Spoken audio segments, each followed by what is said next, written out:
मौजूद हूँ दिल्ली के जंतर मंतर में, जहाँ पर मजदूर यूनियन संगठन का आज हड़ताल का आह्वान हुआ है। यहाँ हर वर्ग के मजदूर यहाँ पर मौजूद हैं।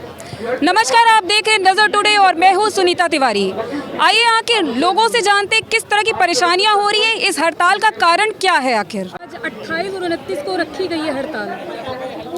ये सरकार की जो पॉलिसी चल रही है निजीकरण की, उसके खिलाफ है और 4 लेबर कोड तैयार किए हैं जो मज़दूरों के हित के खिलाफ है।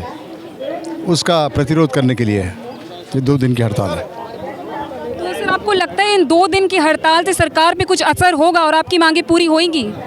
ना जी, हमारे एक्सपेक्टेशन ये नहीं है, लेकिन हड़ताल करके हम आम जनता का ध्यान आकर्षित करना चाहते हैं। और हमारा तो ये पक्का मानना है कि जब तक ये सरकार बदलेगी नहीं तब तक ये पॉलिसी बदलेगी नहीं। तो अब से 2 साल हम यही प्रयास करते रहेंगे। जैसे किसानों ने किया था कि मिशन यूपी, वैसे हम मिशन भारत करेंगे 2024। तो सर, क्या लगता है, अगर क्या सरकार अगर बदलेगी तो क्या लगता है आपको ये मांगे आपकी मतलब पूरी हो जाएंगी? जो गद्दी में बिठाए जाएंगे वो हमारे समर्थक या जो हमारी मांगे मानते हैं उनको बिठाएंगे, तब पॉलिसी बदलेगी। मैं Vivek Srivastava, all India trade union congress से। और ये जो हड़ताल 2 दिन की 28 और 29 की हमने दी है, इसमें 2 सेक्टर्स कवर्ड हैं। मैं लेमैन के लिए, कॉमन मैन के लिए आसान भाषा में समझाता हूँ। एक ऑर्गेनाइज सेक्टर, उसमें आ गया डिफेंस पर्सोनल, उसमें आ गए बैंक, उसमें आ गया LIC, रेलवेज, इस तरह की संस्थाएं।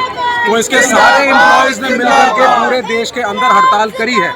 टोटल पार्टिसिपेंट्स इस देश में हड़ताल के 20 करोड़ हैं, ठीक है।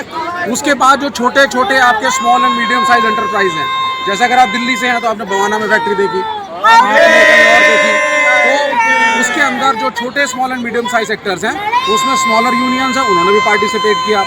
कल इलाकों के अंदर स्ट्राइक ऑलमोस्ट आप मान करके चलिए, बहुत से एरियाज में 100%, बहुत में 80%, बहुत में 70% स्ट्राइक वो सक्सेसफुल।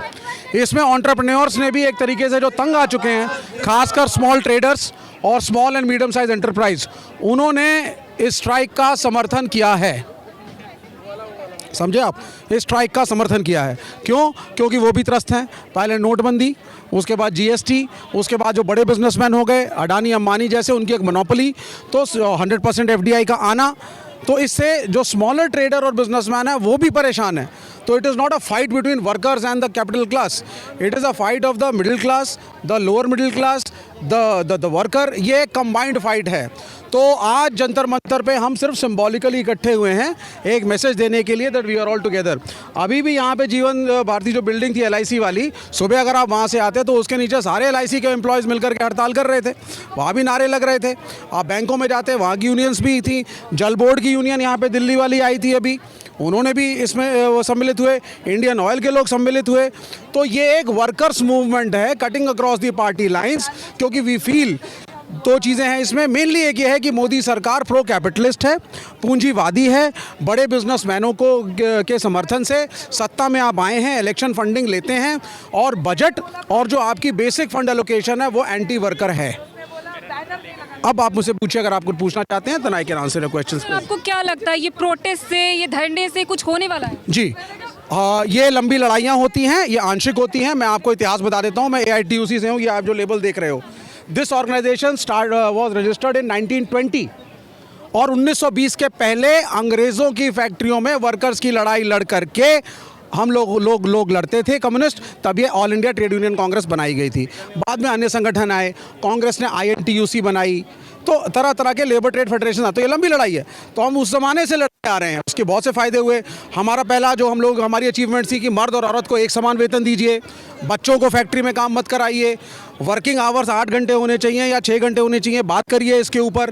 तो ये प्रोविडेंट फंड की लड़ाई, ESI की लड़ाई, इंश्योरेंस दीजिए आप लोगों को अपने, और छोटी फैक्ट्रियों में किसी को चोट लग जाती है तो क्या करा जाए, ये सारी लड़ाइयाँ चलती रहती हैं। यहाँ तक कि सरकार के अंदर जो वेतन है आपका, जो वो किस हिसाब से डिसाइड होगा। न्यूनतम वेतन लड़ाई लड़ करके दिल्ली के अंदर 16,000 हमने घोषित करा दी है। तो ये कैसे कैलकुलेट होती है कि भाई एक परिवार को सस्टेन करने के लिए एक शहर में कितना खाना चाहिए, बच्चों की फ़ीस कैसे होगी, किराया क्या होगा, so on and so fourth. ठीक है, तो ये सारी चीज़ें, ये संघर्ष लंबा है, ये चलता रहेगा। संघर्ष तो हम लोग आज़ादी की लड़ाई के पहले से करते हुए आए हैं, तो कोई डर की बात नहीं है। ये जलसा जो आज आप देख रहे हैं, ये एक दिन का जलसा नहीं है। I am assuring you and I request the media कि आप लोग प्लीज़ इसको ज़्यादा से ज़्यादा करिए, इससे मजदूरों की और कॉमन मैन की आवाज़ वो जाए। मैं नेशनल टीवी पे बोलता हूँ और मैं रोज़ बोलता हूँ, लेकिन वो गोदी मीडिया है, एक वन साइडेड रिपोर्टिंग होती है। They are speaking only for the government, they speak only for Modi. हम जाते हैं तो हमारे सामने 4 प्रवक्ता बिठा देंगे, एक आरएसएस का, एक मोदी का, और जो एंकर है हमारा वॉल्यूम भी कम रखता है। That is what happens. So there is a big fight with the Godi media which you are fighting. लेकिन हम जाते ज़रूर हैं कि हम लड़ेंगे ज़रूर। तो हमारा आपके चैनल से, नज़र टुडे से हमारा ये कि अपील है कि और रिक्वेस्ट है कि प्लीज़ ज़रूर आएँ, रेगुलरली आइए, कवरेजेस दीजिए हमारे मूवमेंट को, और इस बात को आप जन जन तक पहुँचाइए। ठीक है। जिस तरह आपने देखा, आज जंतर मंतर में देशव्यापी हड़ताल थी। देश के सारे मजदूरों ने मिलकर इस हड़ताल की शुरुआत की। अब देखना ये होगा इस हड़ताल का असर सरकार पे क्या होता है, आगे इनकी रणनीति क्या होती है, ये तो वक्त ही बताएगा।